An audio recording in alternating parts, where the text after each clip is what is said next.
Bienvenidos a un nuevo episodio de Vidas Extraordinarias con Gerardo Pérez. Hoy hablamos con Marcos Díaz, el famoso nadador, parte del Salón de la Fama de Nadadores a nivel internacional, emprendedor, entre muchas otras cosas. La conversación con Marcos es muy interesante porque vamos más allá de la historia del nadador. Vamos a hablar sobre el trabajo en equipo, sobre la disciplina, sobre cómo todas esas cosas que Marcos aprendió como un atleta de alto rendimiento las pueden aplicar hoy en día y cómo ustedes también como oyentes pueden aprender de sus aprendizajes, de sus errores, de los momentos más difíciles de su carrera y ver qué podemos aplicar en cada uno de nuestros momentos difíciles, tanto para la parte profesional como para la parte personal. Súper interesante, quédense y sintonicen todo el episodio.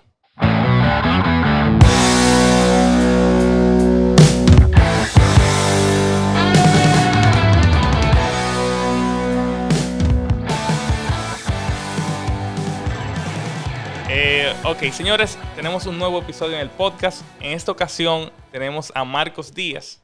¿Quién es Marcos Díaz? Marcos ha sido un nadador de ultradistancias, con múltiples récords, hazañas internacionales, miembro del Salón de la Fama de Natación Internacional. También desempeñó una carrera política como viceministro de Deportes. Es surfer, conferencista, desarrollador inmobiliario y todo un paquete de sorpresas que hoy vamos a conocer.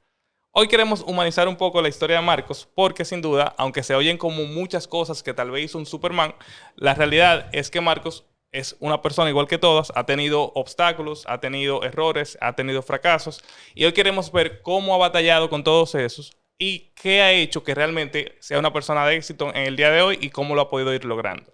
Marcos, 1.000.000 de gracias por aceptar la invitación, mi bro, y vamos a arrancar con esto. Contentísimo de estar por acá y compartir con toda tu audiencia en este podcast y bueno, y interiorizar en esas cosas que tú mencionaste, que para mí será un honor compartirla con toda tu gente. Que así sea. Bueno, primero que nada, el honor realmente es mío. Yo quiero entrar, antes de entrar en las historias per se, yo quiero que hablemos un poco de tú como un nadador profesional, toda una carrera en el mundo de la natación, a diferentes tipos de hazañas. Yo vi que tú fuiste diagnosticado con asma crónico. Así es. Como niño. Y luego, debido a eso, es que tú inicias en la natación y eso, en vez de ser un obstáculo, fue realmente quien te dio la carrera. Cuéntame de esa experiencia y cómo el asma influyó en todo tu crecimiento profesional. El asma ha influido en mí en todo. Porque fíjate que se trata de una condición que te enseña a apreciar lo más sencillo de la vida. Respirar. Entonces, cuando te cuesta respirar, realmente te pone en perspectiva cualquier cosa que te pueda suceder. Porque tú te acostumbras a vivir en una situación incómoda, ¿no? Y como someter tu cuerpo a situación no confortable. Tengo yo mi tesis de que te ayuda como a enfrentar los retos de una manera distinta, a mirar las cosas de una manera distinta. En la parte más sencilla, sucede que yo nazco con fuerte crisis de asma crónica, como cualquier niño que le dicen comúnmente se le aprieta el pecho. Ese era yo. Lo único que en mi caso, mis padres, a pesar de mi condición, bien difícil, precaria, porque decían ellos que duraba yo más tiempo en la clínica que a veces en la casa. ¿Qué edad estamos hablando más? Estamos hablando de pequeñito, de recién nacido, 1, 2, 3, 4, 5 años. A mí me entran en natación para superar el asma a los casi cumpliendo 6 años. Okay, a los 5, casi 6 años. Es que me entran en natación por esa razón. O sea, que yo siempre digo que mi historia no es de que a él le encantaba el agua de bebé y se hizo nadador. No, en mi caso fue todo lo contrario. ¿Qué hacemos? Nos estamos volviendo locos. ¿Qué podemos hacer? Y para esa época se empezaba a recomendar la natación para el asma. Hoy día ya es un hecho. Hoy día tiene asma a nadar. Entonces en ese momento me ponen en natación. O sea, la medicina eligió nuestro deporte. Para mí, mi hermana mayor, Lisa, no fue un tema de elección, fue un tema de recomendación médica. Pero algo muy bonito, que era que mis padres nunca me plantearon que no respirar bien me hacía menos que el contrincante de al lado, el compañerito que iba a entrenar junto conmigo en el mismo carril de la O piscina. sea, tú siempre lo viste como iguales. Iguales, y salí de la práctica y me nebulizar para la casa normal. ¿Ok? Normal. Y pararme en una competencia en mi plataforma con 5 o 6 niños a los lados y yo entendiendo que yo podía ganar, no entendiendo que yo tenía una condición que me hacía en -10, no en 0. Entonces, esa fue una parte que yo reflexiono después de adulto muy bonita, porque yo nunca vi mi condición de no respirar igual que un niño normal, lo vi como una limitación, nunca. Y después vi y reconozco gente que decía, mira, nunca hice deporte porque tenía asma. Mi papá no me dejaron. O no, él no puede. Él no puede. No puede porque, imagínate, se aprieta el pecho. Entonces, ahí uno ve cómo el no inculcarle limitaciones al joven, al niño, cómo puede eso permitirle la oportunidad de soñar y en su sueño intentar alcanzar algo grande. Y no, o sea, limitar ese sueño, limitar ese pensamiento, limitar sus capacidades por el hecho de algún impedimento físico de momento. 100%. Esa fue mi experiencia con mi condición en la edad competitiva, infantil y juvenil. Yo vengo a darme cuenta de que el asma es un impedimento real científico ya de adulto. Entonces, cuando yo digo que hago una espirometría, que son las pruebas que hacen los médicos, neumólogos, para ver cómo está tu respiración, y yo veo que estoy dando menos, ya a esa altura del juego digo yo, ven acá, si ya yo... Lo que he logrado ya, ¿verdad? Ven acá, yo no voy a poner que a creerme que yo voy a hacer menos por el hecho de que te dio menos. Entonces, obviamente, con los medicamentos tú logras aumentar tu capacidad y con el tiempo que tú no tienes nadando también aumenta la capacidad también. Pero el asma juega un rol en mi vida, una historia muy importante, porque es la condición médica que nos lleva a mí y a mi hermana a la natación. Y luego en la infancia lograr ser equipo nacional de natación en piscina, centroamericano para mi hermana, Interisla para mí, medallita Interisla, y que luego me encauce una carrera en el triatlón, que fue el inicio mío de Aguas Abiertas, y luego entonces en Aguas Abiertas. Nunca viendo que esto podía ser una dificultad y apreciando con el tiempo, que fue el primer comentario que te hice, de la sencillez de la vida. Cuando tú despiertas un día que no tienes que luchar por una bocanada de aire, tú dices, este día es perfecto. Cuando, por lo general, yo diría o me imaginaría que la mayoría de las personas toman el respirar como un cumplido. Como que eso tiene que estar ahí, eso tiene que estar ahí porque sí. Claro. Ok, entonces, lo que tenemos asma, y la comunidad de asmáticos me entenderá, que cuando tú te levantas y tienes que luchar por respirar, esa es como que el día que tú logras, tú dices, wow. Tú no te imaginas lo bonito y lo cómodo y lo confortable y lo que tú aprecias. La sencillez de respirar. Oye, yo creo que lo mejor que pasó fue que no grabáramos este episodio hace un mes, cuando lo estábamos pautando. Y te cuento por qué. A mí cuando yo estaba de viaje, hace un mes casi ya, a mí me dio COVID en Barcelona. Y por eso yo duré más tiempo para regresar, porque tenía que hacer la cuarentena y todo eso allá. Aunque a mí me dio nada más 6 días de síntomas, yo tenía mucha fiebre. Pero el día que yo peor la pasé era porque la tos no me dejaba respirar. Y hubo una noche que yo no podía respirar y yo tuve que desarrollar una técnica para poder respirar porque no podía tener como bocanadas profundas de aire. Ajá. Entonces yo tenía que respirar como poquito, y por la boca. Y así yo pasé una noche completa respirando de a poquito y esa fue tal vez una de las peores noches de mi vida. Y era por un disparate porque simplemente no podía respirar profundo. Como que yo estoy acostumbrado, respiro y ahí todo bien. Al otro día que yo puedo respirar, óyeme, yo me sentía que yo estaba en el cielo. No, era como increíble. Y era por una estupidez que yo siempre he dado por sentado. 31 años, yo nunca pensé que respirar era como algo que me iba a faltar de esa manera. Y era algo muy, muy sencillo. Entonces, ahora tú diciendo todo eso, yo lo viví una noche, pero ese es tu vida normal. ¿Entiendes? Como que mierda. O sea, yo lo viví un día y para mí fue fatal, pero tú naciste prácticamente así.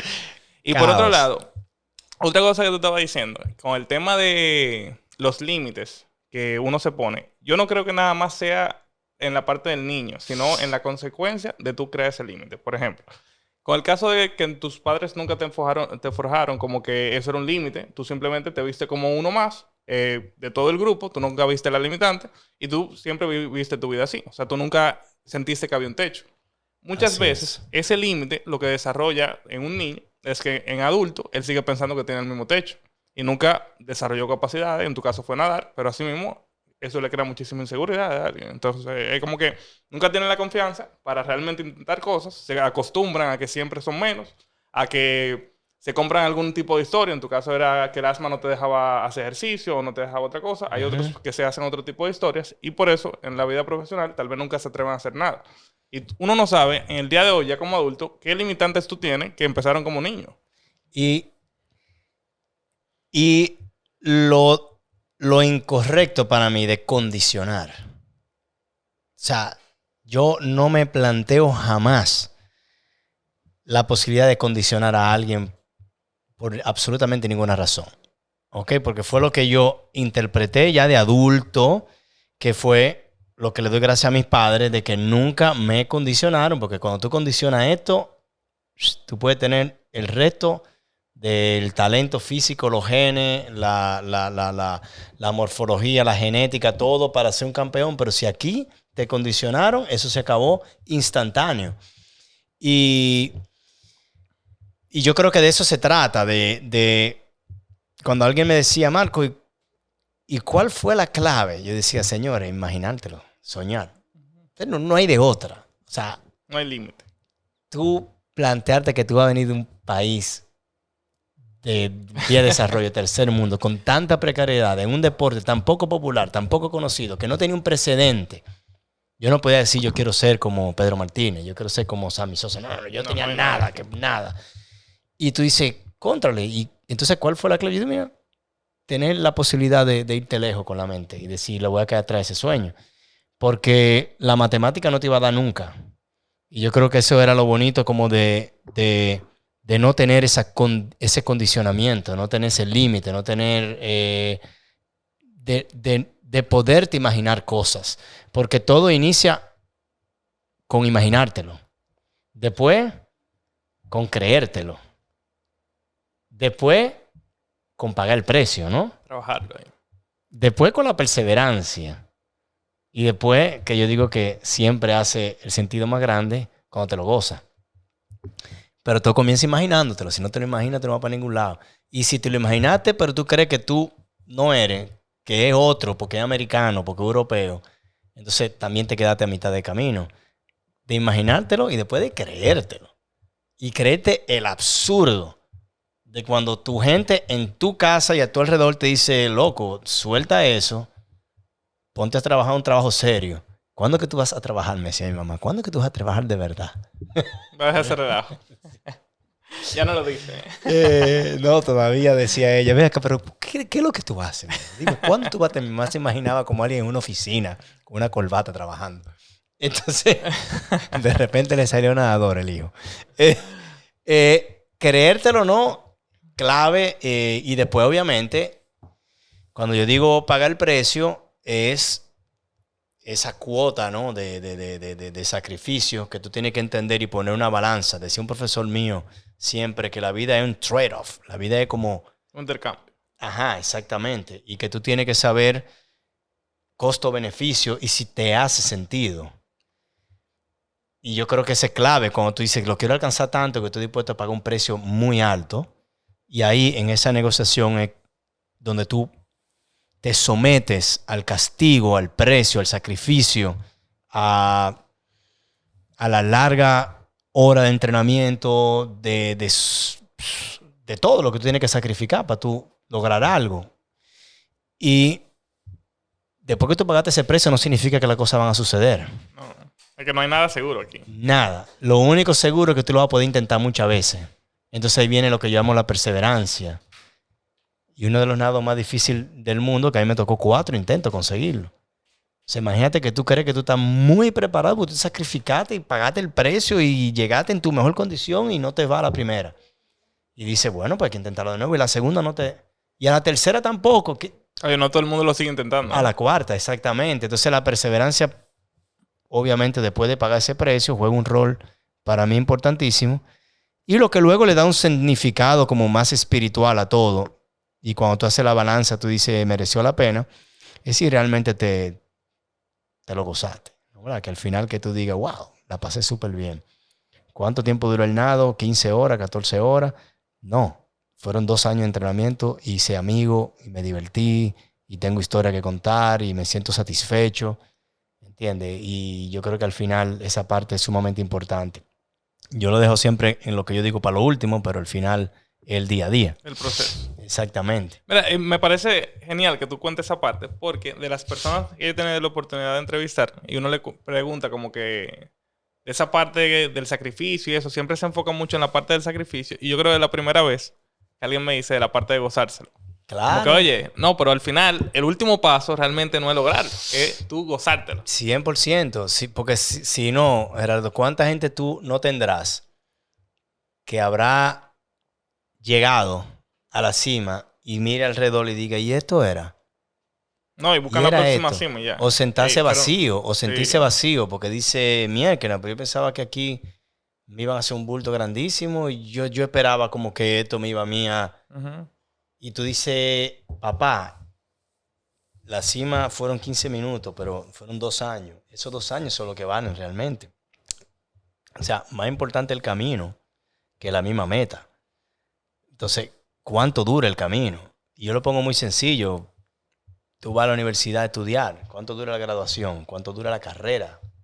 Entonces, lo que te tiene que hacer sentido a ti es el camino. O sea, porque la meta misma, si tú estás tan enfocado nada más allá, tú pudieras llegar y mirar alrededor y decir, pero que yo pensaba que yo estaba llegando a la cima del arcoíris con el botín, con el duende y el tesoro y todo. el tesoro y la cuestión, pero no, el tesoro era el trayecto.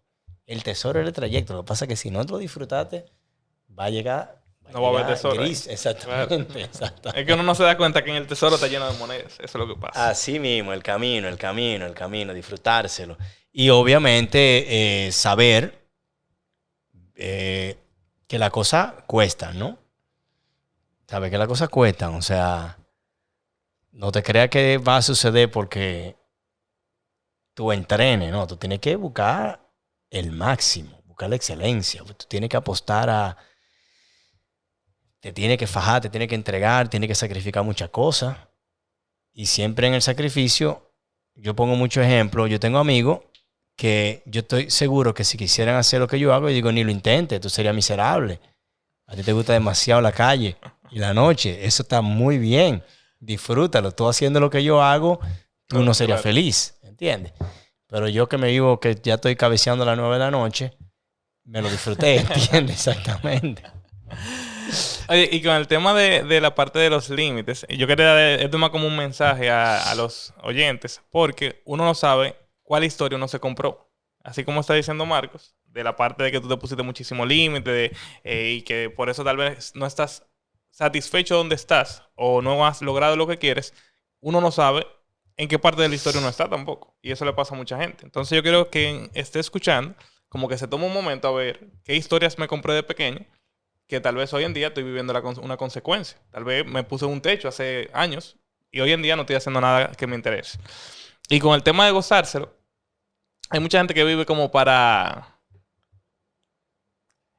Es muy enfocado en la meta, pero también es como que la meta es variable, porque vive de la comparación.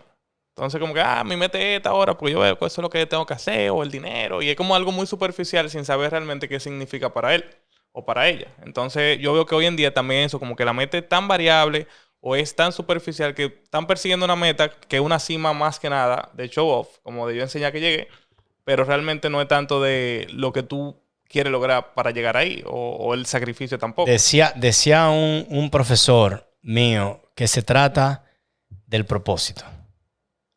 Tú puedes tener mucha meta, ¿ok? Pero al final de lo que se trata es del propósito. ¿Cuál es tu propósito en la vida? De realmente, ¿qué te identifica lo que tú quieres hacer? ¿Ok? Y tú puedes estar lleno de metas, pero sin un propósito, yo creo que es difícil como levantarse, cepillarse los dientes, ponerse la ropa y poner un pie fuera de la casa.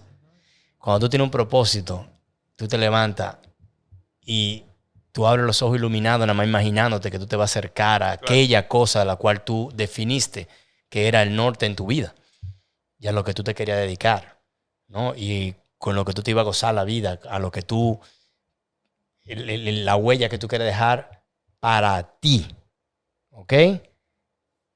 Y después tú puedes pensar si tú puedes dejar una huella en tu entorno, en tu comunidad, en la sociedad o para tu país. Pero todo comienza en que te haga sentido a ti. Yo creo que un gran peligro es cuando tú te propones una meta sobre motivaciones extrínsecas. Aquello que te motiva pero que viene de fuera.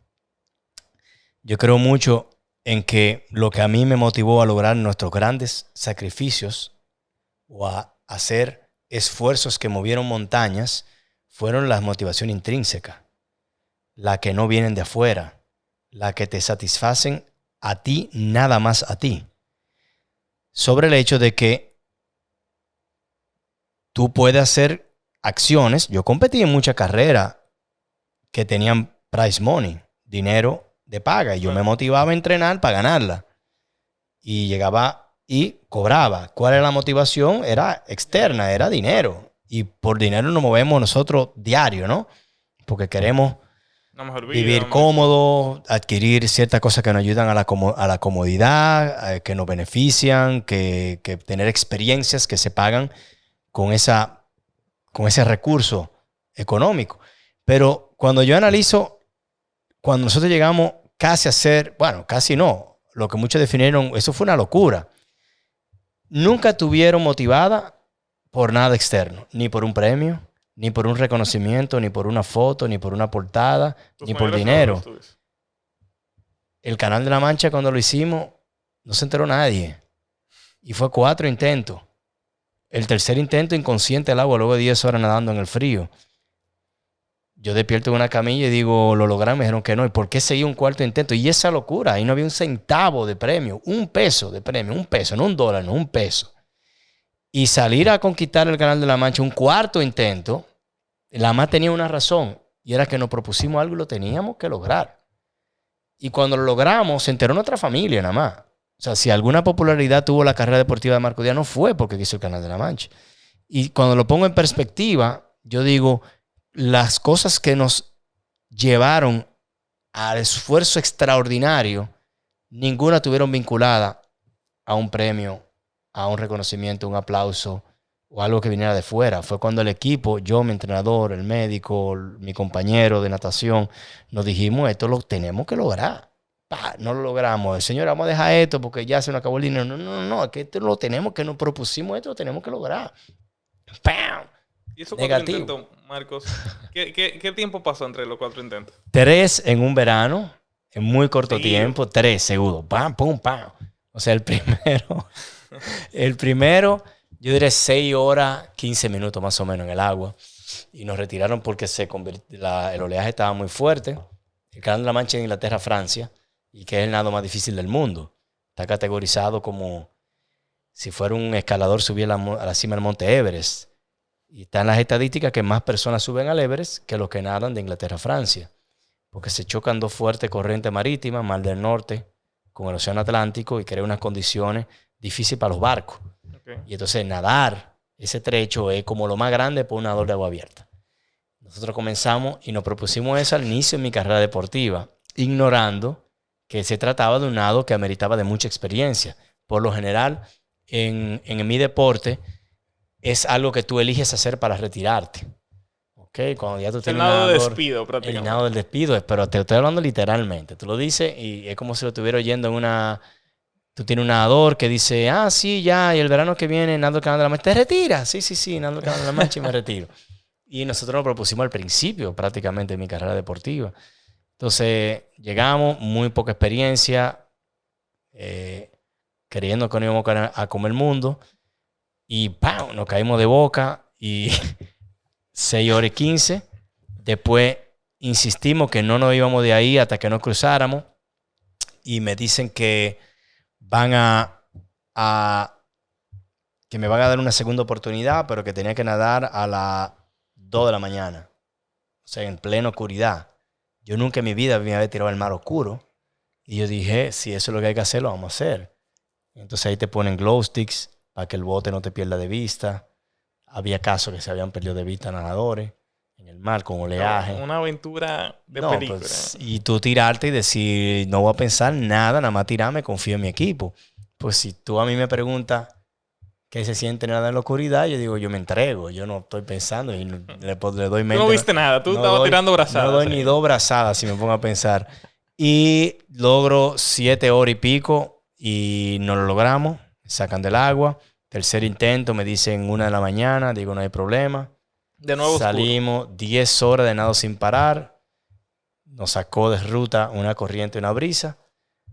Salí semi-inconsciente. O sea, no recuerdo nada. ¿Ok? Se tiraron, me sacaron del agua. Nadaba sin responder, nadaba en círculo. Y por el frío, por la hipotermia. Me sacan y nada, no hay de otra. Fracaso, 3 intentos, 0 éxito para tu casa. Vuelve a la Dominicana. Dominicana, así, furia, frustración, ¿qué estoy haciendo? Y todo esto y esta locura. Y tú decís, nadie está más cerca que nosotros de cruzar ese nado, porque con 3 intentos nadie está más cerca que nosotros. No podemos tirar eso a la basura. Vamos a proponernos todo lo que aprendimos, todo lo que conocemos. Somos un experto en esto. Con 3 fracasos, nadie sabe más que nosotros. Pero el monstruo de... Ir con esa actitud para el verano siguiente, entonces conseguirlo. Ya te imaginas, ese año de fracaso, de 3 intentos, es pasar un año, porque ya tú no podías volver en septiembre ni en octubre, está demasiado frío. Tú tienes que esperar el verano siguiente. Y tú pasas ese año levantándote todos los días diciendo, tengo un pendiente. Se volvió personal más que tengo nunca. Un pendiente. O sea, un año de espera. O sea, tiene que ameritar de mucha paciencia, de decir, me voy a preparar para poderlo hacer ida y vuelta si necesito. ¿Tú entiendes? O sea, mucha paciencia, mucho aprendizaje, mucha humildad. Reconocer tu limitación, o sea, reconocer, viejo, yo perdí. ¿Entiendes? Yo perdí una, no, 3 veces. Exactamente. Y tú, que eso te sirva como una motivación para tú mantenerte entrenando, mejorando, queriendo ser mejor nadador, queriendo ser más fuerte, queriendo tener más resistencia, para saber que tienes que esperar un año calendario y todo el mundo diciendo, deja eso, hermano, 3. ¿Qué tú? Todo el mundo opinando. Todo el mundo, te lo dije, yo te lo dije que tú no tenías que... Y volverte y sacarte esa espinita, yo creo que fue importante. Oye, no, pero para mí la parte más extraordinaria de esa historia es la parte de los fracasos. Porque tú lo hubieras logrado a la primera y no significara lo mismo. Porque que ahora es como una super historia de que, mire, lo intentamos 3 veces. Y nada, oye, poca gente lo hubiera intentado 4 veces, yo creo. Pero yo, en mi caso, ese nos enseñó mucho de la vida. Pero es que es que yo no creo que exista una persona que haya logrado lo que pudiera alguna persona definir como éxito en algún renglón de la vida que no te cuenten los fracasos. Exactamente. Claro, el clásico diciendo éxito, consecución de varios fracasos alineados, ¿no? Y para nosotros fue esa y muchas otras más. Lo que pasa es que cuando una historia se cuenta, difícilmente te la cuenta cuando tú estabas rullido, intentándola y tratando de sacar la cabeza por aire y tú estás ahogado. Te cuentan el logro. ¿Qué tú ves en los periódicos? Tú no ves fulano se está entrenando tanta hora al día y no lo ha logrado. Tú no ves eso en los periódicos nunca. Tú ves, lo logró. Y eso pudiera generar en el lector, el que prende la televisión, el que sigue la historia que se le cuenta, pudiera imaginarse, era lo que se trata de un superhombre o una supermujer. Porque tú estás en la televisión y tú nada más estás viendo que el tipo nadó y di vuelta el estrecho de Gibraltar y rompe un récord del mundo. No te sacrificio ahí. O que nadó 2 vueltas a Manhattan y dice, no, un superhéroe. Nadie te dijo, espérate que el tigre se está ahogando porque no podía respirar, nebulizándolo, chiquitico así, de lado, en lo que tú estabas, o sea, nadie te cuenta las horas, nadie te cuenta los fracasos, nadie te cuenta lo intentó 3 veces y no lo ha logrado. Eso no sale nunca, sale el logro. Y eso pudiera generar siempre la percepción de el que lo ve, dice, porque que ese Superman, Aquaman, tiene una condición física o intelectual superior a la mía. O sí, porque tuvo suerte, lo ayudaron, tiene influencia. Viene de una familia adinerada. Siempre hay una excusa. Porque te muestran el éxito. Y el éxito, ya tú estás fuerte, sonriente, lo lograste. Pero poca gente se imagina que era una persona idéntica a ti. Y quizás, en mi caso, menos que tú. Menos. Si tú respiras bien, yo estaba peor que tú. ¿Ok? Ahora, eso no significa que tú no te puedas fajar. Es como cuando para ahora los Juegos Olímpicos. Mi hijo estaba viendo los Juegos Olímpicos y yo le dije, Kai, tú sabes que tú puedes estar ahí si te da la gana. Ninguno de esos tipos nacieron campeones. Ninguno. ¿Tú quieres estar ahí? Nada más te tienes que fajar. Nada más. Si tú quieres ahí, en 3 Juegos Olímpicos más, tú estar ahí, depende de ti. Nada más. Es un gran consejo como padre, ¿eh? ¿Eso es? No, pero es que yo diga, ese tipo no llegó campeón, no nació campeón. ¿Entiendes? Nació igualito que tú. Quizá con los tobillos metidos para adentro, o con asma, o con un problema en un hombro, o con un problema. La cantidad de atletas que nacieron con condiciones de limitación, la gran mayoría. ¿Entiendes? O sea, entender que esa historia de éxito que te presentan viene de una persona con grande dificultad económica, con familias que no tenían las condiciones de poder apoyarle y ayudar. O sea, yo creo que ahí el mundo como que carece de decirle a la gente, hermano, estos tipos son de carne y hueso, nacieron igual o peores condiciones que tú. Déjale curso. Exactamente. Y eso si tú lo analizas, tú lo aprendes de cualquier historia de éxito en cualquier renglón de la vida. Te van a contar la malpasada que dieron, te van a contar que yo tocaba en una guitarra de un amigo que me prestaba porque yo no tenía ni mi papá podía regalarme y de repente, ¡guau! O sea, todo eso viene muy similar. Sí, yo incluso y creérselo, ¿no? No, la parte de creérselo es esencial. Yo estaba leyendo hace poco de lo mismo que estamos hablando y le llaman el efecto Hollywood, porque como el efecto de película que en hora y media tú ves cómo alguien pasa de que le vaya mal a que le vaya bien, muy rápido. O sea, tú nunca le das importancia a la parte del sacrificio. Sí, así mismo. Entonces la gente se acostumbra. Bueno. Sí, como que tú ves el efecto completo, tú ves una película, tú te das cuenta que, hey, en hora y media, ya, el final este feliz, tipo es rico. Claro. El final feliz nada más. Imagínate todo lo que te ha pasado, lo cuentan en hora y media, porque es algo de entretenimiento, eso es lo que más la gente consume. La gente no ve que hay una parte del sacrificio para darle el drama a la historia y después ya él logró el resultado. Nunca se cuenta ni siquiera de todos los que no lo lograron. Entonces, eso realmente es una pena. Pero es algo que se vive hoy en día, que no se le da esa importancia al sacrificio. Hablando de la parte del nado, hay una pregunta que yo siempre he querido hacerle a alguien como tú, porque yo no tengo ni idea. Y esto es como una pregunta para uno entender qué pasa en alguien que no nada como tú en aguas abiertas. Entonces, y es básicamente, ¿qué pasa por la mente de alguien cuando está en un mar abierto?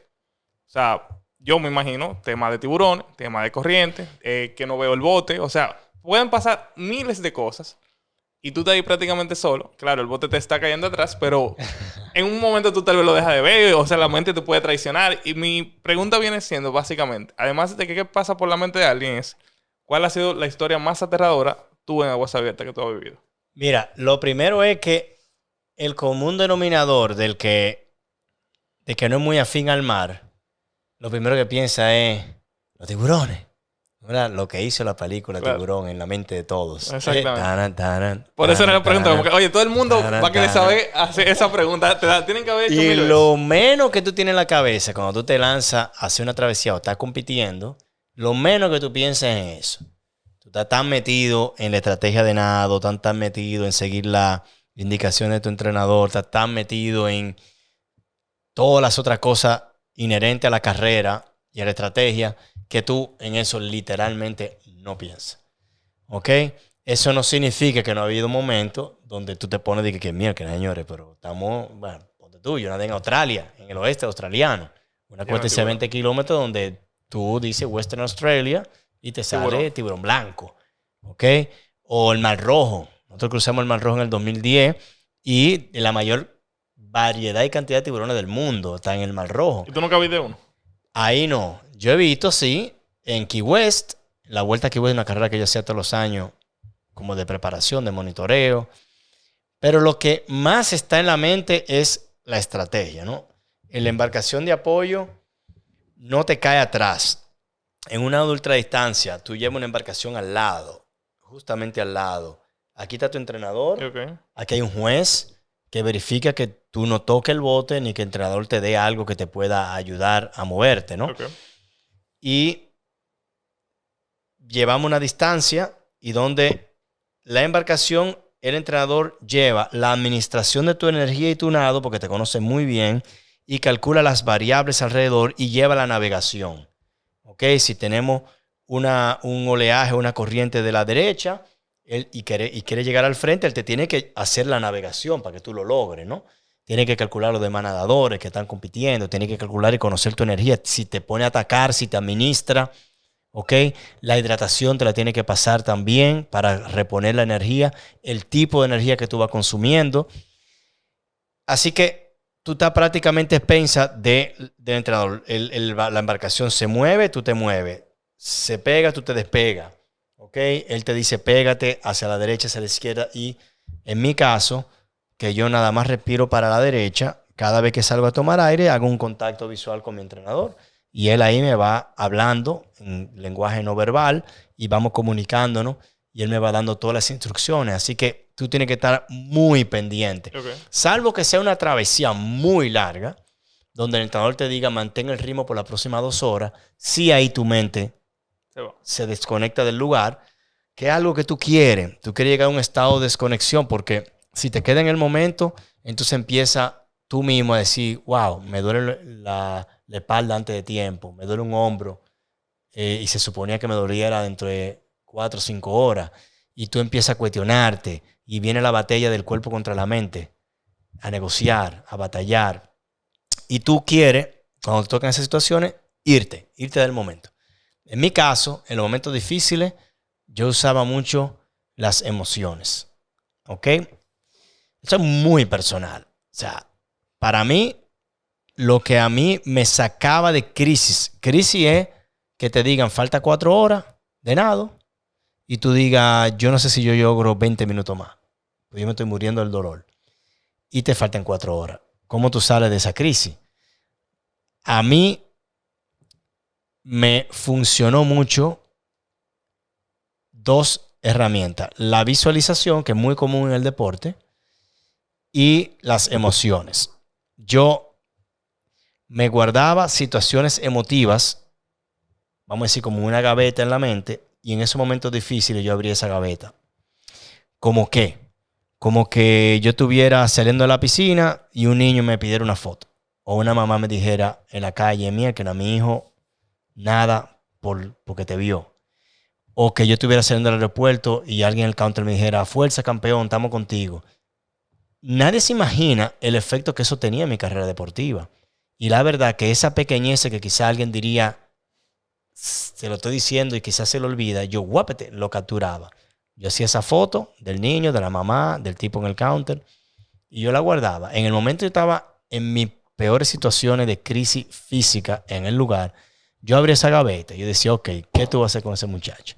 ¿Qué tú vas a hacer con la mamá? ¿Y qué tú vas a hacer con el tipo del counter? Y cuando tú lo tienes de frente, entonces, ¿tú entiendes? ¿O qué tú vas a hacer con tu abuela que te dijo éxito? Te espero, no te salga. O sea, te genera unas emociones que por lo menos a mí, me sacaba de crisis. Yo decía, aquí yo tengo que seguir sí o sí. Y la visualización, que es una técnica muy usada en el deporte, es que en tu etapa de entrenamiento, el entrenador te dice, vamos, retírate a hacer visualización, te acuestas y empieza a imaginarte lo que va a suceder. Un ejercicio mental donde tú empiezas a imaginarte trayecto. Y para mí el éxito de mi técnica de visualización era entrar a los momentos difíciles. ¿Ok? Porque tú puedes visualizar subiendo al podio, tú puedes visualizar qué tú vas a hacer cuando llegue a la meta, si vas a tirar el beso al público, si vas a hacer algo como los futbolistas cuando hacen goles, hacen algo Algo especial. de ellos. Tú puedes visualizar muchísimas cosas. Pero para mí me funcionaba que en el proceso de visualización yo me quería adentrar. O sea, tú vienes, tú visualizas poniéndote el sunblock, tu goggle, oyendo la corneta o el disparo, saliendo. Y yo me llevaba rápido al momento caótico. ¿Ok? Y llevar mi mente a cómo yo iba a lidiar cuando todo se te iba abajo. Porque tú siempre te vas a poder preparar, como dice el americano, to perform cuando todo está bajo condiciones ideales. ¿Ok? Tú siempre vas a poder prepararte para lucírtela. Pero la visión que yo tenía era cómo tú te preparas para cuando todo, absolutamente todo está en tu contra. Y mi proceso de visualizaciones era cómo yo lidiar cuando todo estaba en contra. Yo nunca me imaginé un mal plano. Yo decía, subió la brisa antes de tiempo, subió el oleaje, está de frente, está delante de mí, tengo que acelerar, me duele el cuerpo. Tan profundo que cuando llegara a esa situación tú te sentías que ya tú estabas ahí. Y por lo tanto, no te sorprendía. No te iba a tomar como una sorpresa. Todo el proceso de técnica de visualización procura eso, que tú sientas, que tú hayas vivido casi, literalmente, lo que tú te vas a encontrar el día de la carrera, el día de la competencia. Y yo creo que hubiera sido un error para mí imaginarme todo perfecto. Todo color de rosa. Y cuando llegara el momento de los inconvenientes, entonces yo sorprenderme de ¿y qué hago ahora? Era al revés, mi visualización era un caos. Era un maremoto, eran cosas bien desagradables. Tú te preparabas para lo peor que podría pasar. Para lo peor, siempre para lo peor. Y de repente tú decías, wow, estamos llegando. Yo me quedé esperando el momento difícil. Y mira, porque ya tú lo visualizaste tanto que lo viviste. Y entonces, de esa manera como que uno, en mi caso, yo me sentía que si todo estaba alguito mejor, ya yo era como, qué bueno, ¿verdad? Y no sorprenderme con una condición adversa. La condición adversa ya yo la había vivido en mi mente varias veces. Entonces la visualización y las emociones, por lo menos esa parte yo lo usé mucho. Eran tus trucos, sí. La usé muchísimo. La parte de las emociones, tú has leído, me imagino, a David Goggins. Sí. Con el tema de la cookie jars, es exactamente lo mismo. Lo he escuchado hablando en esta entrevista, sí. Sí, él tiene un concepto tal cual, que es como el jarro de galletitas que él tiene, que cuando está en esas situaciones también, tú sabes, él es también de alto rendimiento. Corredor de ultradistancia, sí. Exactamente. Entonces, que él era obeso. Y se vuelve SEAL, que cuando él tenía 300 y pico libras, tenía que bajar 175 en 2 meses, el tipo bajó 120 libras, una locura. Y después ahora le llaman de que el tipo más rudo del mundo, eso es como su apodo, porque él también después rompió el récord mundial de los pull-ups, de hacer barra, que hizo 3006 en 24 horas, una locura. Y el tema del cookie jar, del jarro de galletitas, era que cuando él estaba en esos momentos de ultradistancia, donde ya su cuerpo estaba colapsando, él se empezaba a imaginar, oye, es exactamente lo mismo. En vez de tener una gaveta, él tenía un jarro de galletica en su cabeza, en la que cada galletica era un recuerdo de algún éxito o de una situación que le diera gasolina. Y él ahí era como que empezaba a pensar en eso. El tipo del counter, la tipa... Así mismo. Tal cual. Que me parece muy curioso, porque él también es de ultra distancia, pero corriendo. Tú de ultra distancia, pero nadando. Y mira la similitud. Pero es súper interesante. Y te iba a preguntar, con el tema de la mente, porque aunque tú te preparabas, no siempre esa visualización o esas galletitas eran suficientes. En tu caso, la gaveta. Esos recuerdos tal vez hubieron veces que tu mente realmente te traicionó y la pasaste fatal. Tú adentro del agua. ¿Hay alguna historia particular? Claro. Hubo nado que yo llegué a la meta y yo le dije a mi entrenador, Augusto, yo llegué por ti. O sea, yo estaba literalmente vencido. O sea, en todo esto, señores, es la vida común y corriente. O sea, tus días de frustraciones están ahí. Tus días que tú dices, ¿qué rayo yo hago aquí? Eso está a la orden del día, ¿no? O sea, no es, yo soy el más fuerte y no hay un día que yo no pueda superar. No, no, no. Están los días que tú te cuestionas, Dios mío, ¿qué rayos es esto? O que tú dices, ven acá, la cagué, que no era por aquí, exactamente. Wow, estaré perdiendo mi tiempo. Mira, que a todos mis amigos aplicando su profesión de estudio y yo aquí metido en una piscina y se fue la luz y no hay dinero, y no hay recursos, y no hay patrocinio. ¿Qué rayo hago yo aquí persiguiendo algo? Y mira, cuando viene a ver, no llegamos ni a ningún lado. O sea, todo eso está ahí latente, presente, y uno no está exento a las frustraciones, a los momentos difíciles. Y durante travesía me tocó literalmente. Yo digo que los momentos más difíciles, si yo lo comparo, los más difíciles de todos fueron fuera del agua. ¿Ok? Yo tengo muy difíciles dentro del agua. Pero cuando yo lo comparo, los más difíciles fueron del agua porque exigió una mentalidad de confianza y de no permitirte la derrota. Pero pon un ejemplo para uno poder contextualizar ese ejemplo de fuera tan del agua. Sencillo como yo te decía que yo no podía decir yo quiero ser como Marco Díaz. O yo quiero ser como Félix Sánchez. O yo quiero ser como Sammy Sosa. O sea, tú eres más al principio de tu carrera. Al Cuando todo era una duda. Carrera, cuando todo era una duda y tú decías, literalmente, llegue, la piscina está dañada. ¿Y dónde voy a entrenar? Yo voy para el Campeonato del Mundo en el 2004, a Dubái, al Campeonato del Mundo. Yo no tengo ni piscina. De aguas abiertas. Ya, clasificado que tú vas y tú dices, no hay dónde entrenar. Entonces, ¿qué? Voy a perder porque no me entrené. ¿Qué rayo hago yo aquí? Pido dinero, nadie me dice que sí. Y todo el mundo... O sea, la batalla ahí y en la mentalidad de decir...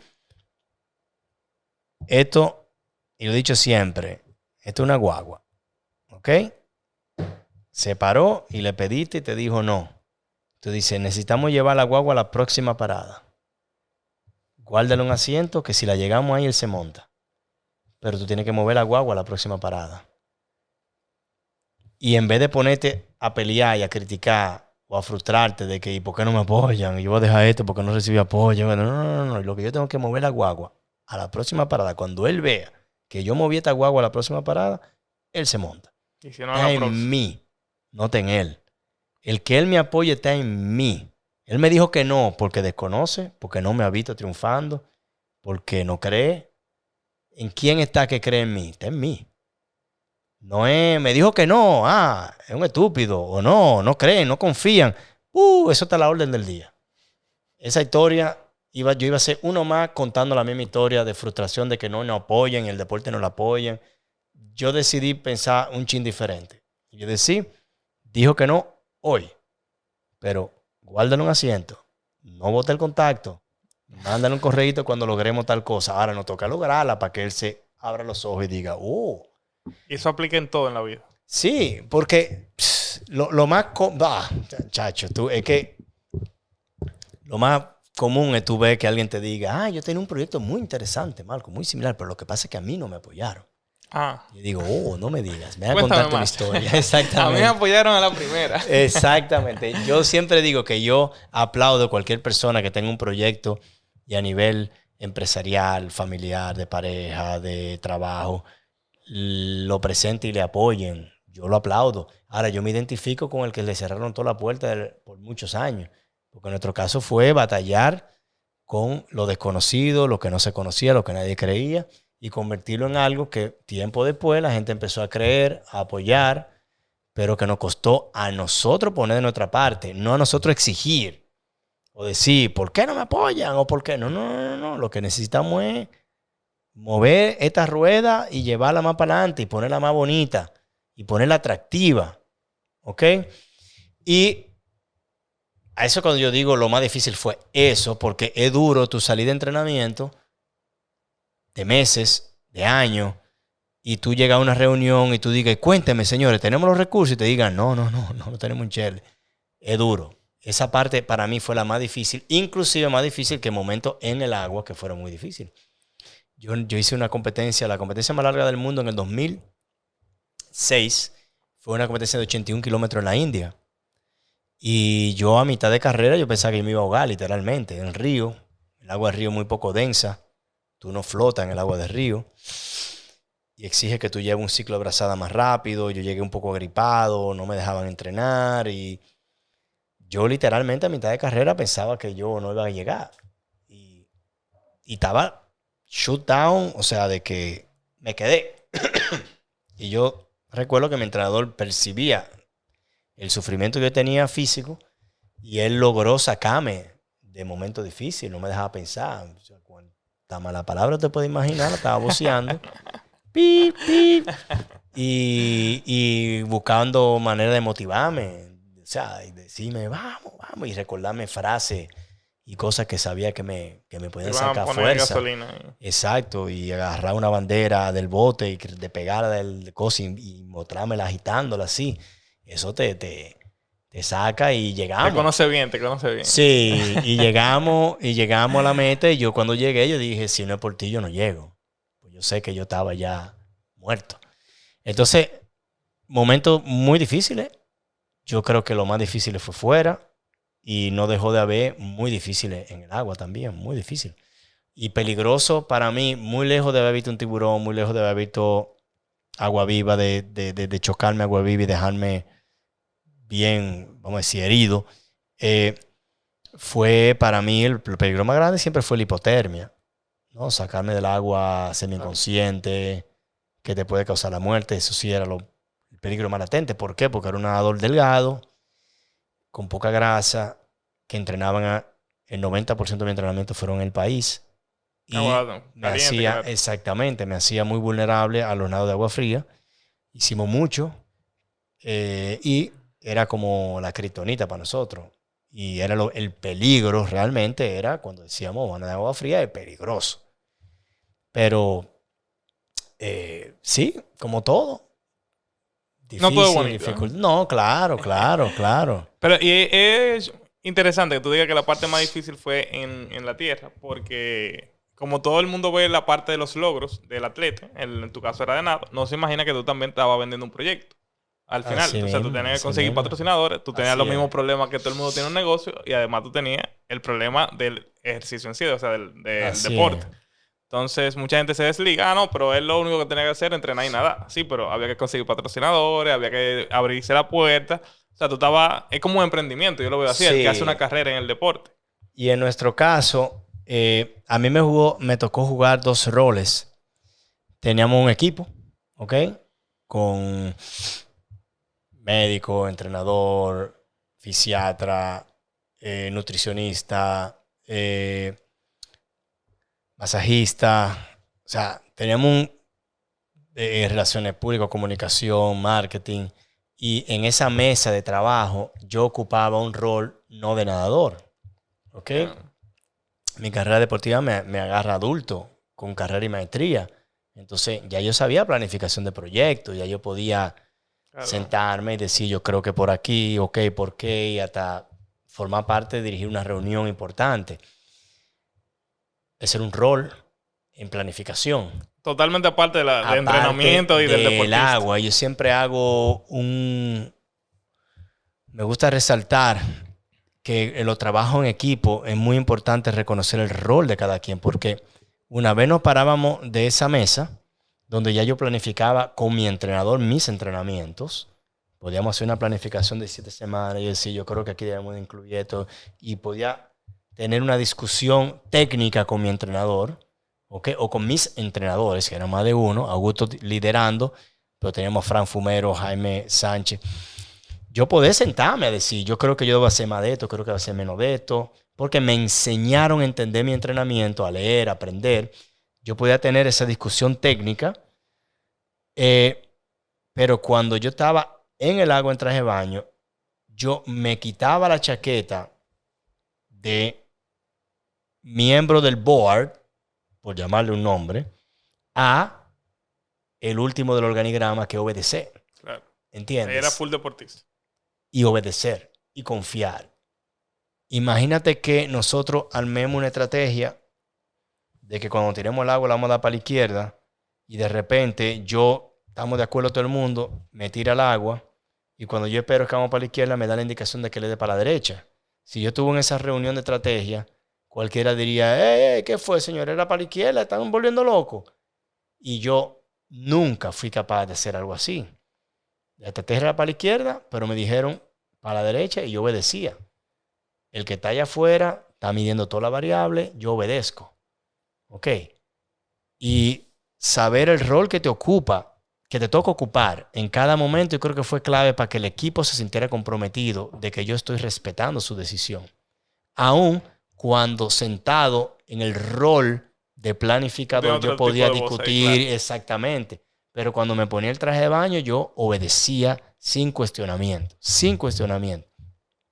Y yo creo que me ayudó mucho a yo entender cada rol y cuando me tocaba en el traje de baño, obedecer. Y cuando me tocaba en seco, tratar de aportar, ¿no? Tratar de aportar a eso que tú decías, a un emprendedurismo, a opinar, a decir, hagamos esto, ¿qué le parece aquello? ¿Qué le parece lo otro? Es que eran como dos Marcos. O sea, ahí cuando tú estabas en chaqueta, digamos, era como que Marcos Díaz era el nadador. Exactamente. Y tú lo veías como otra pieza como más. Otra pieza, así mismo. Persona, y cuando me ocupaba el traje, me ponía el traje de baño, yo sabía que era obedecer. Imagínate tú que tú acabas liderando un proyecto, pero que cuando tú estás en el agua, a ti te dicen, salga, y tú sales. Párate, y tú párate. Levanta el brazo y tú lo tienes que levantar más. Quita la mano izquierda de ahí, levanta la pierna y tú obedeces. ¿Entiendes? Es interesante eso. Y me imagino que el proceso de humildad también, porque hay mucha gente que yo soy el que más sabe. Pero... Y ahí es que yo creo que logramos que un equipo se entregara. Sí. Un equipo se entrega, deja hora de su familia, deja hora de diversión, deja hora de poder invertir en negocio y generar recursos. Para meterse ahí es porque, primero, entiendo yo que siente que su trabajo es respetado a todos los niveles, que el atleta llegue a tiempo, que el atleta cumpla, que el atleta lo vea sacrificado. Entonces el entrenador se sacrifica, claro. El médico se sacrifica. Y también cuando ve que el propósito es un norte en común. Este tipo no está aquí para engancharse una medalla. Este tipo está aquí porque queremos lograr algo como equipo. Queremos crear un precedente. Queremos hacer algo que quede para que permanezca. Y cuando todos los diferentes elementos del equipo pueden identificar un propósito en común, suceden cosas bonitas. ¿Entiendes? Yo me he cansado de ver mucha intentona de proyectos similares donde tú dices, ¿y por qué se desbandó eso? Y digo, faltó el norte común. Faltó que todos los miembros se vieran logrando algo. Yo, antes de la entrevista, yo vi varias entrevistas tuyas, tanto de viejas como de ahora. Y algo como un factor común es cuando tú hablas del equipo o de los logros, tú siempre lo incluyes. Como que nunca ha sido como que yo fui Superman, no. Es como que esto fue... Es como que Marcos Díaz, el nombre de la compañía, y tiene varios empleados que todos fungieron un rol diferente. Y esa parte, yo viéndolo incluso en compañía exitosa, por lo general pasa igual. Es como que la unión del equipo fue que logró el resultado. No es como que Marcos salió a nadar y se acabó, no. Sin el coach, sin el médico, sin el equipo, sin todas las piezas del engranaje, nunca nada se hubiera logrado. 100%. Y de hecho sucede en un deporte que yo siempre hago la comparación. Siempre se define natación como un deporte individual. No tenemos banca. No tenemos pitcher de relevo. Nada. No tenemos el bateador emergente. O se lesionó el mediocampo y lo cambia. Lo que sucede es el nadador, y por eso se dice, es un deporte muy individual. Pero el caso de la natación de ultradistancia en aguas abiertas, en mi caso particular, fue un hermosísimo ejemplo de trabajo en equipo. Yo no me puedo atribuir absolutamente ninguna travesía que haya podido ser distinto del esfuerzo que puso mi equipo. Porque si a mí no me dan los nutrientes que necesito, yo no llego. Si a mí no me navegan por el lugar correcto, yo no llego. O sea, eso es incuestionable. En mi caso, si tú me dices, Marco, pero tú podías. No. Sin mi equipo jamás. Jamás. Es impensable en tu caso. 0 posibilidades. Equipo, 100%. Marco solo, 0%. Eso es analizado, comprobado y todo. Entonces, por eso a mí me costaría mucho algún día referirme. Yo logré, no logramos, nadamos. Augusto, ¿te recuerdas cuando nadamos? Y alguien lo oye y dice, vea, que él se tiró también al agua. Sí, eso es lo que la gente va a pensar. Marcos, y trayendo todas esas, digamos, habilidades, cualidades que fuiste desarrollando con el tiempo en el mundo del deporte, pero ya a tu plano profesional de hoy en día, digamos, ¿cuáles tú entiendes que han sido los mayores aprendizajes que hoy en día tú ves más aplicables? Me refiero a disciplina, trabajo en equipo, todo ese tipo de cosas que hoy en día tú entiendes que están marcando la diferencia con los emprendimientos que te has dispuesto. Todo. Exactamente lo mismo. Yo siempre digo, el esquema es el mismo. ¿Ok? Tener un sueño, creértelo, armar un equipo estrella. Visualizar, armar un equipo estrella, ¿ok? Y trabajar todo con perseverancia hasta conseguirlo y gozártelo en el camino. Pero el fundamento es el mismo. Y yo creo que si algo te enseña, o nos enseñó el deporte, es a eso. Y yo creo que el mindset siempre va a ser como apostar, ¿no? No nos vamos a conformar con nada pequeño, ¿no? Bueno, puede ser nada pequeño, por lo menos no significa en lo grande material, sino en no conformarte con, o sea, seguir, tratar de aspirar, ¿no? Y tratar de superarte, y tratar de lograr, de transformar cosas, de lograr hacer algo distinto, generar un precedente. Y eso se logra con equipo. Es buscarte gente clave, ¿okay? Integrarla, que vea lo mismo, cada miembro de ese equipo tiene que ver que va a ser clave para el éxito y que y el recurso que él va a aportar va a lograr un resultado en común. Y lo que hace todo atleta o todo competidor es competir, es querer ganar, ¿no? Y no ganarle a otros, sino incluso superarte, personal, claro. superarte, exactamente. El deportista genera dar esa milla extra. Yo decía que con el equipo que yo trabajé en el Ministerio de Deporte, cuando estuve de servidor público, yo decía, tú sabes muy bien quién fue atleta. Yo escuché, tú lo mencionaste en la entrevista de Jorge. De Jorge Charles, sí. Y era porque tú ves, o sea, el tipo que está recogiendo porque se tiene que ir o se va, tú sabes quién sabía que hay que entregar mañana y a la hora que no se va a despegar de ahí hasta que entregue, porque que tú creciste diciéndote 5 series de tal cosa cada tanto tiempo y tú a cumplir. Y a tocar y a mirar para arriba, el entrenador le hiciste bien, o decir repítelo. Entonces, tú como que te acostumbras a cumplir y a querer ganar, y a ganar, a la excelencia, ¿no? A dar lo máximo de ti. Y eso se transfiere a la vida. Quizás no es tan lindo para tu entorno familiar, ¿no? ¿Verdad? Porque también hay que ser realista, o sea... Claro, eso tiene un bagaje ahí de cosas que vienen con esa forma de ser. De que exacto, no todo aplica muy bien en a la cosa en los momentos difíciles, claro. Pero tú eso lo puedes transferir a una pequeñez que quizás no aplica. ¿Ok? Y uno tiene que darse cuenta y decir, mira, espérate, déjame... Claro. Ok, o sea que tampoco es que todo, absolutamente todo. Yo conozco gente color de rosa, del mundo del deporte y gente que no es del mundo del deporte, en el que todo lo convierte en una competencia, incluso con su pareja. Sí. O sea, puede ser lo más mínimo y eso empieza a traer conflictos, pero es porque su mentalidad siempre está como en modo, digamos, competitivo, por lo más pequeño que sea, y eso empieza a veces... es como que a veces se tienen que desconectar. Hey, no, tengo que bajarle algo. Exacto, puede pasar. Sí, y ya casi concluyendo, Marcos, ¿qué momento tú entiendes que ha definido la vida de Marcos Díaz? Si ha habido un momento particular que tú digas, mira, ese día yo empecé a ver la cosa diferente. Hay mucho, hay varios. Mira, hay un momento muy bonito que fue el nacimiento de Kai, primer hijo. O sea, tú el que sea papá va a saber de qué estamos hablando, ¿no? ¿Verdad?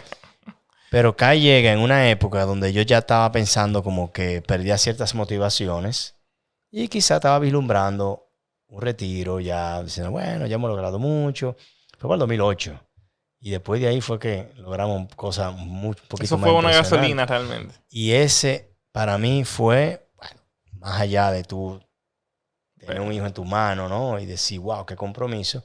A mí me generó como un boost impresionante. O sea, yo pasé de ya como sentirme que yo creía que ya estábamos en nuestras últimas, a yo sentirme con una energía y un deseo de cruzar lo que haya que cruzar cuantas horas fueran. Y después de ahí fueron mi travesía más larga, ¿no? Y más difíciles y los proyectos más grandes. Así que ese tiene un antes y un después. También cuando tú pierdes amigos, ¿ok? Que te pone la vida en perspectiva y tú dices, wow, esto es tan frágil.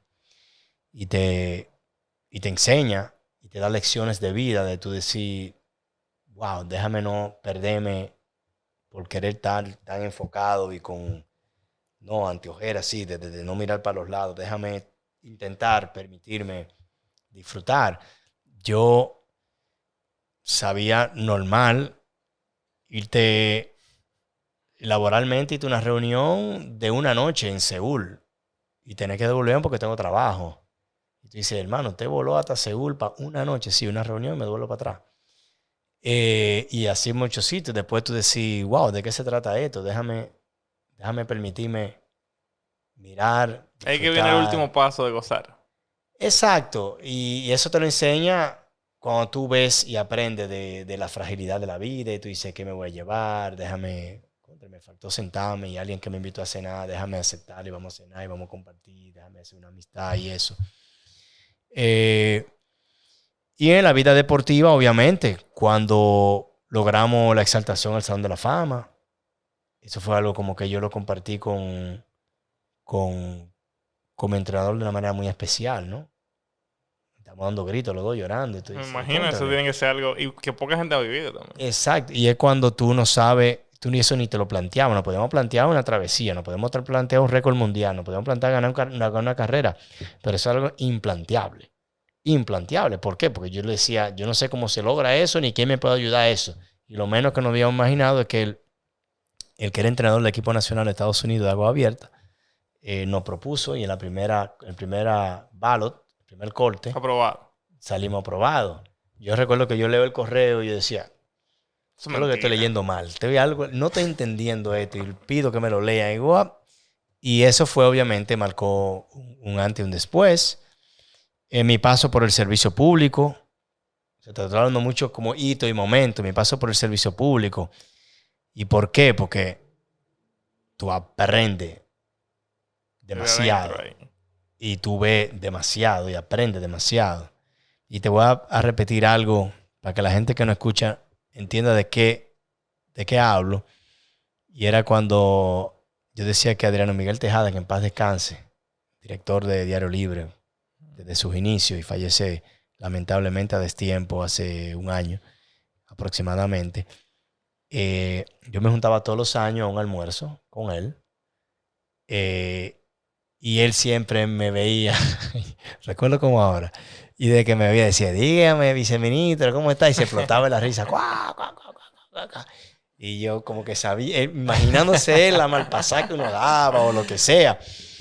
Dígame, ¿cómo va eso? Y él me decía, Marco, ¿qué tú crees? Yo creo que todo profesional, ¿ok? Mayor de edad, todo ciudadano mayor de edad debe de por lo menos un año hacer servicio público. Y yo decía, wow, todo el mundo entendiera las cosas de manera diferente. Te costaría más criticar. Totalmente. Te costaría más criticar. Es un consejo interesante. Una vez tú estás ahí sentado y te dices, ok, te toca. Dices, mierda, con los recursos limitados, tanta idea, tanta cosa que tú quieres cambiar. No, o sea, te pone a que si yo veo algo hoy, yo digo, señor, usted no estaba ahí. Usted no estaba ahí. O sea, es fácil tú hablar de tu casa y la comida de tu casa. Ve, coge el puesto. Ve, siéntate ahí y coge el puesto. Pero yo lo cogí. ¿Entiendes? Entonces, ese para mí es otro hito en mi vida.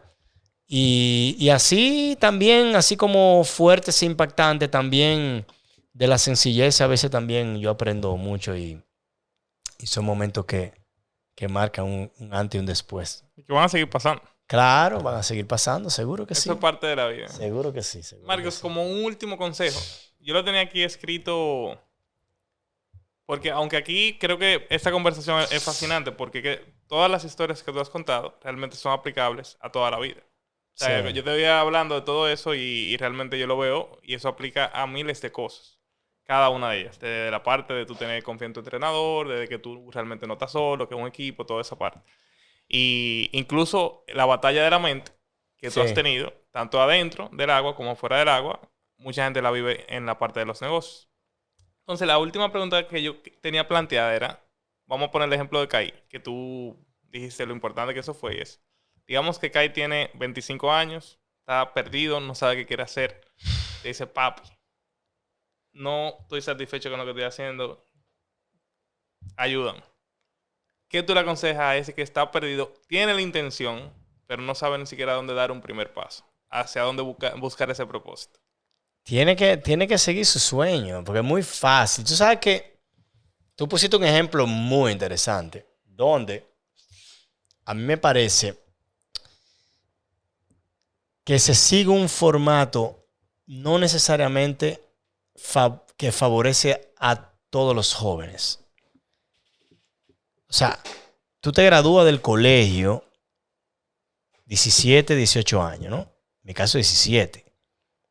Y se supone que tú sales del colegio Y te tienes que ir a la universidad. a entrar a la universidad a un estudio que literalmente se supone que ya encausan lo que será tu carrera profesional y de lo que tú te vas a dedicar a futuro. Yo no creo que todo el mundo pueda tener la madurez entre los 17 y los 18 años como para decir, yo lo que quiero es tal cosa. Yo creo que nadie la tiene. Y me enlacé. O sea, yo creo que hay que ser muy suertudo para tú decir, mira que nada, medicina y me metí ahí y al final estoy convencido de que eso es. A los 25 tú dices confirmado que esto es y por ahí te va. Uh-huh. Con lo cual, a mí no me generaría absolutamente ningún problema de que un hijo mío diga o con una persona diga, mira, como es muy común ya en la juventud de los europeos, me voy un año sabático, me voy 2 años. O Camel Emilio, que dijo mi compañero de natación, dijo, me quedo un año entrenando nada más. A elevar mi nivel deportivo, la universidad siempre va a estar ahí. Y te lo está diciendo alguien que se fue del colegio a la universidad. Y de la universidad una maestría de una vez pegadito. Pero la verdad es que tú encontrar qué te llena, ojalá no esté maleado por influencias externas. Y los conceptos y los parámetros que se supone que tú sigas. Yo creo que a mí me convino mucho haber hecho la universidad porque me apoyó mi carrera deportiva. Pero cuando yo graduado dije natación a tiempo completo, a mí nadie me iba a parar. Y dice, oye, pero tú estudiaste carrera, hiciste una maestría, ¿cómo que tú te vas a dedicar? ¿A qué que tú te vas a dedicar? Y a esto, o sea, tener la convicción de que decir, mira, y si fallo, yo estudié. Y si no, y si fallo, siempre va a estar en la universidad y siempre va a estar la opción de conseguir un trabajo, de prepararte, ¿no? Va a estar ahí. Ahora, lo que yo nunca me hubiera permitido es no tener la oportunidad de perseguir mi sueño. Si no funcionaba, yo por lo menos iba a estar contento y satisfecho conmigo de que lo intenté. Pero eso de que a mí lo que me tocaba era graduarme en la universidad, buscar un trabajo, si tenía novia, casarme. Yo, gracias a Dios, que yo dije, no. Es un chin diferente, un poquito más aventurero y un poquito más desastroso. Te entiendo y tú no te imaginas cuánto. Bueno, el ejemplo de los 25 años lo puse porque, incluso en mi caso, fue algo parecido. Ajá. Pero a los 25, ahí yo me gradué de arquitecto, digamos, tipo 22, yo me gradué temprano. Yo no hice una maestría, pero yo de una vez, digamos que empecé mi negocio. Yo vengo también de una familia que no era que me podía dar todo, era todo lo contrario. Yo tenía que empezar a tocar puertas y recibí el no de todo el mundo. Entonces, pero ya cuando cerca de los 24 o 25 me empezó a ir bien para esa edad, pero yo estaba en contra de todo lo tradicional. Y era como que, mira, me estaba yendo bien, pero eso no es suficiente. Y ahí yo estaba perdido y yo mismo me hice esa misma pregunta de que yo no estoy satisfecho. ¿Qué voy a hacer con mi vida? Y ahí yo lo que decidí fue irme a viajar. Y yo duré 1 año y medio mochileando. Yo vendí mi carro, regalé mi ropa. Yo me fui sin propósito ni siquiera de volver. Ahora estoy aquí, ¿verdad? Años después. Pero el propósito de ese momento era disfrutar estar perdido. Y eso fue lo que yo más aprendí fue en la parte del goce, era, si eso es lo que te toca, no sabes lo que tú quieres, experimenta. Tú no sabes dónde tú vas a llegar. Y si yo te pregunto, o tú mismo te preguntara, de tus aprendizajes en la vida, quizá, probablemente tú puedes decir que aprendiste mucho en la universidad, pero quizá tú puedas comparar ese aprendizaje de ese año de viaje igual o cuidarse más, ¿no? Entonces, ¿qué hace a una persona y enriquece el conocimiento? No es nada más el aula, lo enriquece las experiencias de vida, ¿no? 100%. Entonces, en eso sí que hay que estar claro. ¿Qué tú quieres hoy día de un profesional, una persona que tenga la mente abierta, ¿no? Que piense más allá, o como dicen los americanos, pensar fuera de la caja? Tú adquieres eso bajo el formato de una formación en educación del aula, entonces... Es que tú no lo puedes adquirir adentro de la caja, ¿tú entiendes? Es que de verdad, te tienes que salir y perseguir lo que tú entiendes. Y si te toca ese proceso de estar perdido, también disfrutártelo. Porque es que mucha gente empieza la comparativa, empieza la parte de tradición, todo el mundo te está opinando y te quieren encarrilar tu vida, pero es mi vida, ¿tú entiendes? Claro. Y es interesante porque en esa parte yo entendía muchas de las cosas que tú estabas diciendo, como yo viví mi proceso, y esas son de las preguntas que a mí más me llegan. Como que, oye, estoy perdido y no sé qué hacer. Y no hay como una receta específica como para tú salir de ahí. Muchas veces tú tienes que vivir tu proceso de lo que te está pasando en este momento. Y es difícil. Hay veces que no todo el mundo tiene una historia que termina bonita o tiene una situación muy precaria. Y de salir de ahí es difícil. Pero eso es parte de la historia también que uno está contando. Yo digo que siempre que tú siempre que tú identifiques tu sueño y lo persigas y vaya detrás de él, al final el balance siempre merecerá la pena. Y con esto cualquiera cree que él me dice que consigue y logre mi sueño. Y digo, yo no he dicho eso. Yo digo que al final merecerá la pena. Yo no he dicho que lo lograste. No. O si lo logras, eso eres tú. Pero al final, si tú persigues eso que te llama, que te llena, al final, eso es lo que va a merecer la pena. ¿Entiendes? Y de eso yo creo que se trata. Cuando uno... Y es muy personal. Cuando uno está nadando, yo hago mucha relación siempre de una ultradistancia abierta con la vida. Hablamos mucho de la vida hoy, no hablamos de agua abierta. Menciono el agua de vez en cuando, pero realmente estamos hablando de la vida. Uno va nadando y de repente tú tienes tu embarcación de apoyo al lado, que yo la veo cada vez que voy a sacar la cabeza a respirar, y ya yo no aguanto. Yo digo, wow, me retiro, me duele demasiado, me dicen que faltan 2 horas más, yo no aguanto ni 15 minutos. Y con una seña, tú, en fracciones de segundo, en 30 segundos o menos, yo estoy fuera del agua, cubierto de ropa y comiéndome algo. ¿Por qué yo no hago la seña y continúo hacia una meta que cuando yo levanto la cabeza yo ni siquiera la logro ver porque estoy a 2 horas de nado y no se ve 2 horas de nado? Entonces, de eso se trata. ¿Qué tú vas a guardar aquí y aquí que te va a mantener un brazo delante del otro hacia un lugar que tú ni siquiera logras ver, pero le vas a decir que no a la solución que tú sí ves cada vez que sacas la cabeza a respirar? La salida fácil. La salida fácil. ¿Entiendes? Porque tú vas a seguir. Entonces, ¿qué tú guardas en tu cuerpo, en tu mente, en tu corazón? ¿Qué tú guardas? ¿Cuáles son esas cosas que te van a hacer a ti realmente mantenerte detrás? Ya sea de una utopía, ¿ok? Porque eso es válido también. O de tu meta, o de tu sueño, o algo concreto, o algún ideal que te inspira a seguirte moviendo.